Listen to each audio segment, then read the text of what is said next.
नमस्कार मंडळी. आज ना मेथीचे पराठे केले बघा. अर्धी मेथी आणि अर्धी कोथिंबीर, कारण बाजारात कोथिंबीर पण भरपूर आली आहे. मी 2 गड्ड्या कोथिंबीरीच्या आणल्या होत्या. तर 1 वाटी कोथिंबीर आणि 1 वाटी मेथी असं करून मी पराठे बनवले.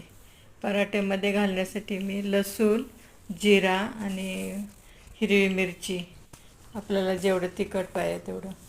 मी बघा हे 1 गड्डी निवडली आहे आणि हे मी सगळं बारीक करून घेतले फूड प्रोसेसरमध्ये.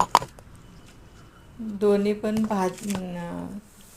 कोथिंबीर आणि हे मेथी दोन्ही थोड्याशा ओबडधोबड चिरून घेतल्या आणि मग परत फूड प्रोसेसरमध्ये सर्व मसाला आणि भाजी, मेथी वगैरे आणि कोथिंबीर घालून मी बारीक करून घेतला आधी, आणि नंतर मग ब्लेड बदलून मग पीठ मळलं.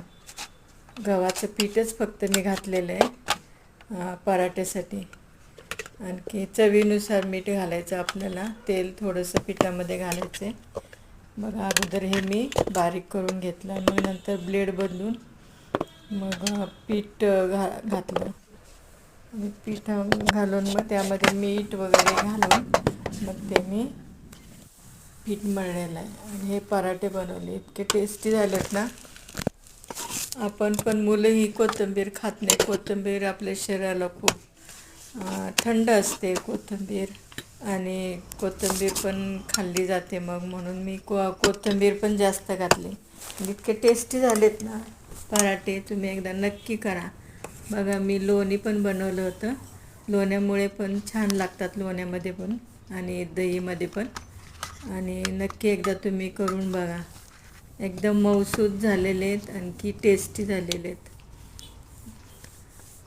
दहीबरोबर खाऊ शकता, तुपाबरोबर, केचपबरोबर किंवा लोणीबरोबर. आमच्याकडे लोणी जास्त आवडतं. आणखी डाळ वांगं केलं बघा दुपारच्या जेवणासाठी. मी चपाती भाकरी काही केली नाही आहे. डाळ वांग्याचं कालवण केलं थोडंसं आणि भात लावला. डिश दाखवायची राहिली. आणि आपले मसाले, पावडरी मसाला, लाल तिखट, काश्मीरी लाल तिखट, धना जिरा पावडर, थोडासा गरम मसाला, हळद, मीठ, तिखट हे सगळं घालून मी डाळ केलं. वांगं पण एकदम फ्रेश होतं. आणि तुरीची डाळ घातली आणि नंतर मग हे घातलं, शेंगदाण्याचं कूट घातलं. कशी वाटली ही डिश तुम्हाला आजची? लाईक, शेअर, सबस्क्राईब करा. परत भेटू.